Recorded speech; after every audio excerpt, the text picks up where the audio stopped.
بسم اللہ الرحمن الرحیم۔ السلام علیکم۔ نیشنل اور انٹرنیشنل خبروں کے ساتھ وڈیرا۔ شام میں حالیہ بغاوت کی قیادت کرنے والا حیات ابو محمد نے امریکی میڈیا کو انٹرویو میں کہا ہے کہ ان کے جد و جہد کا مقصد ملک سے آمر اور جابر حکومت کا خاتمہ ہے۔ شام امریکہ میں multi national health insurance company کے سی ای او کے قتل کا معاملہ پر اسرار ہو گیا۔ انویسٹیگیشن کے دوران ملنے والی گولیوں کے خول پر درج پر اسرار نے معاملے کو مزید پیچیدہ بنا دیا۔ امریکہ شام میں اپوزیشن گروہوں کی پیش قدمی جاری ہے اور اس صورتحال سے فائدہ اٹھاتے ہوئے اسرائیل نے شام کی سرحد کے ساتھ اپنی فوجوں کو بڑھانا شروع کر دیا۔ اسرائیل اتر پردیش سنبھا میں بھارتی پولیس کے فائرنگ سے 5 مسلمان شہید، درجنوں زخمی۔ مودی کے گنڈے کے خوف و ہراس کے بعد مقامی لوگ اپنے گھر چھوڑنے پر مجبور۔ انڈیا بنگلہ دیش اور بھارت کے درمیان کشیدگی میں مزید اضافہ ہو گیا۔ بھارت کی جانب سے بنگلہ دیش میں ہندو پر انسانیت سوز مظالم کے پراپوگنڈا نے بنگلہ دیش میں بھارت مخالف جذبات مزید بھڑکا دیے۔ بنگلہ دیش کی عبوری حکومت کا کہنا ہے کہ بھارتی قیادت عالمی برادری کے باور کرا رہی ہے کہ بنگلہ دیش میں مذہبی بنیاد پر انتہا پسند ریاست میں تبدیل ہو رہا ہے۔ بنگلہ دیش نے جدید ترین ڈرون تعینات کر دیے، بھارتی فوج بھی ہائی الرٹ۔ کینیڈا کچن میں جھگڑا، روم میٹ نے چاقو سے بھارتی طالب علم کو قتل کر ڈالا۔ کینیڈا اسلحہ ساز کمپنیاں گزشتہ سال 632 ارب ڈالر کا جنگی سامان فروخت کیا۔ عالمی تناظر جنگوں نے اسلحہ ساز کمپنیوں کی آمدنی کر دی۔ دنیا بھر میں جاری جنگیں، یوکرین روس جنگ اور غزہ میں اسرائیلی جارحیت کا سب سے زیادہ فائدہ اسلحے بنانے والی امریکی کمپنی کو ہوا۔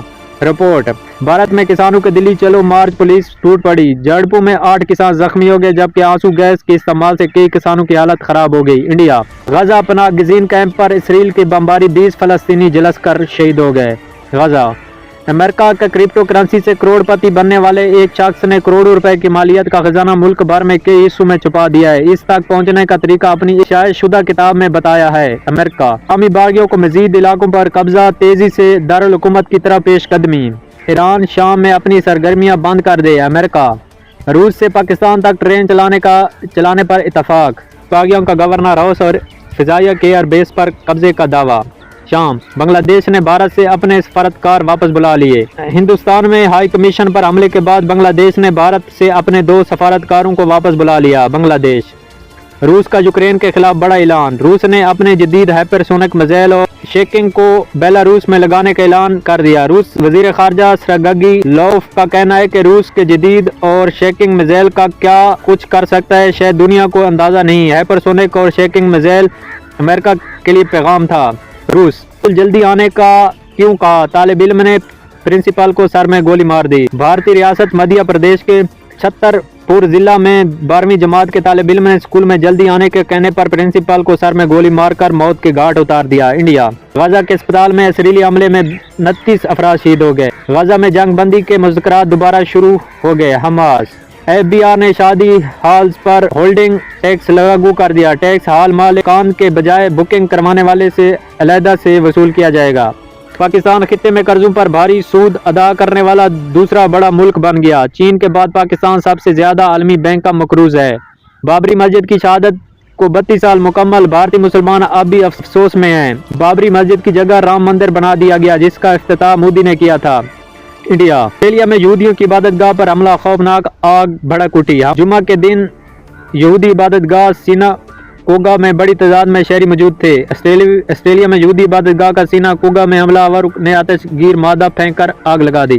تائیوان کو اسلحہ کیوں بیچا، چین کی امریکی فوجی کمپنیوں پر پابندی۔ امریکہ نے تائیوان کو F-16 طیاروں اور ریڈار سسٹم کے لیے $385 ملین کے اسپاٹس فروخت کیے۔ چائنا بھارتی وزیر اعظم نریندر مودی کے Bharatiya Janata party B J پی نے امریکہ محکمہ خارجہ اور ڈیپ اسٹیٹ عناصر پر صحافیوں کے ایک گروپ اور اپوزیشن لیڈر راہل گاندھی کے ساتھ مل کر بھارت کو غیر مستحکم کرنے کی کوشش کرنے کا الزام لگایا۔ پاکستان میں تاریخ میں پہلی مرتبہ ہندو ایس پی افسر تعینات۔ محققین نے دل میں چھپے ہوا دماغ تلاش کر لیا۔ اعصابی ریشوں کے پیچیدہ نظام دل کو بھی فیصلہ کرنے کے قابل بناتا ہے، یونیورسٹی آف کولمبو کی تحقیق۔ چین کی جانب سے ایک ایسی تیز رفتار ٹرین بنانے کے منصوبے پر کام شروع ہو گیا ہے جو ہوائی جہاز کو بھی پیچھے چھوڑ دے گی۔ چین رپورٹ کے مطابق ٹرین 621 میل فی گھنٹے کی رفتار سے سفر کرے گی۔ مائنس بانی کی بات کر رہے ہیں لیکن ایسا بالکل نہیں ہوگا۔ علیم